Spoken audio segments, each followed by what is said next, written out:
Ce résineux va finir comme bois de charpente ou en palette. Les bûcherons sont aidés par un débardeur et ses chevaux. Halloween et Harpette, 1 tonne chacun.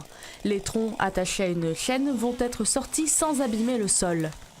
On traîne direct, comme ça on leur fait traîner environ de la moitié aux 2/3 de leur poids. Dès qu'on met du relief, on double le poids par 5% de pente.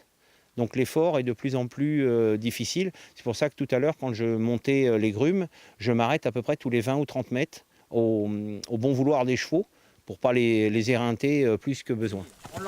Une technique ancienne mise en service pour limiter l'impact sur la forêt. Les canassons vont tracter les troncs entre les arbres sans causer de dégâts. Du côté des bûcherons, on abat quelques résineux pour faire entrer la lumière. Pas besoin donc de replanter. Le but, montrer qu'on peut vivre du bois sans abîmer son habitat. On essaye effectivement, on va dire, d'avoir conscience que la forêt est un écosystème, qu'il y a de la biodiversité à l'intérieur, qu'on peut, parfois en n'ayant pas un investissement énorme, arriver à préserver de manière très importante l'écosystème. 5 semaines de chantier tout de même pour cette zone de 5 hectares. Le groupement forestier compte sortir 300 stères de bois. Pour l'heure, la pause est bien méritée pour Halloween et Harpette. Bon appétit!